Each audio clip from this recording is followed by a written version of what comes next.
Hello, I'm Grace Wang, and I will be talking about this piece right here. This piece is by McArthur Binion. He created it in 2019 and is part of his DNA work series. So when I was researching this piece right here, I came across a video of McArthur Binion working in his studio. And in that video, he said something that I thought was super interesting. He said, painting to me is like having the right amount of power and the right amount of restraint simultaneously. And I really love this concept of a power and restraint equilibrium of sorts, because I feel like it's not only applied to painting, but also almost every aspect of life. For example, when I'm working on, say, a school project or an art project, or any kind of project with some sort of creative component, when I first get my idea for my project, I'm really super excited. I'm really excited to start. I feel so confident in my idea. I feel so motivated, and I just feel so powerful. But very quickly, what I begin to realize as I start working on my project is that I get a bit tired and I start to lose a bit of motivation.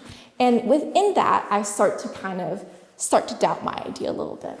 And when that starts to happen, I feel like it sort of results in a kind of doom spiral, because as I'm doubting myself, I keep pushing myself, which leads to me being more and more tired, which kind of brings me to this rather uncomfortable situation where I'm no longer confident in my idea and I start to feel utterly powerless.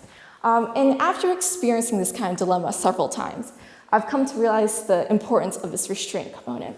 To me, restraint in this situation would be sort of taking a step back, reflecting and relaxing, and kind of recharging my batteries and remembering what I'm trying to make this project for. I feel like having this kind of balance between power and restraint is very helpful for me in these situations because it allows me to be my best self and thus create my best work. So I definitely feel this idea kind of resonate within how I would imagine the creation of this piece would go, because as you can see, it's composed of so many intricate little details and it's such a massive piece. And I feel like it'll be really important for McArthur Binion to keep this kind of peaceful mindset during the creation of this piece. So not only do I see this power and restraint equilibrium within the workflow of the piece, but I also see it physically and conceptually within the piece itself. For example, where I see power in this piece is in what McArthur Binion refers to as the underconscious. If you look really closely, you'll notice that this piece is actually composed of photocopies of McArthur Binion's phone book from back when he lived in New York, and he was kind of an emerging artist, and he was engaging with all these other artists in the New York scene. As you can see, McArthur Binion must have been a very popular person, had quite the social life, because there are so many numbers and addresses on here. And to me, this is kind of really a powerful statement, because it shows that McArthur Binion is not afraid of who he is. By putting such intimate documents on display for all of us to see, I feel like there is such power in that vulnerability.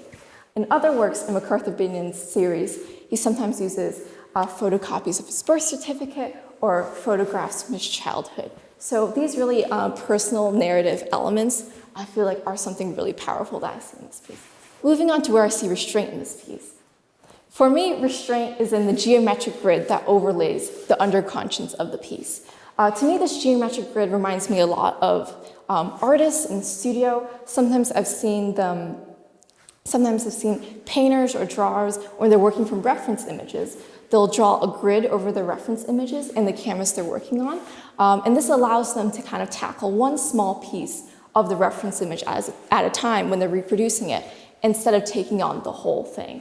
And to me, this kind of symbolizes a sort of restraint, because the artist is kind of forcing themselves to take a step back and allowing them manageable pieces at a time, instead of taking on the whole giant thing.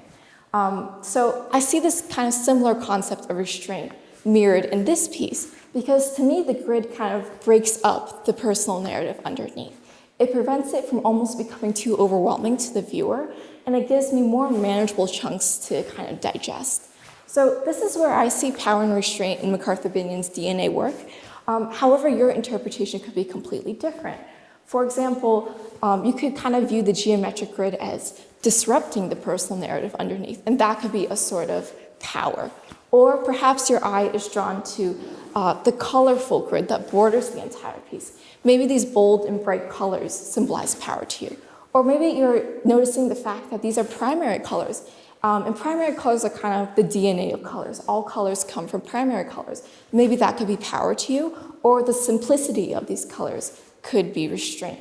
So I love that all our interpretations are different because we all have different experiences that we bring to the table when we view a piece of artwork like this. And our experiences kind of commingle with the one that McArthur Binion has put on display for us to see. And I love how in that space where kind of the viewer's perspective and the artist's perspective kind of meet, I feel like it's in that space that we're able to find something really beautiful. Thank you.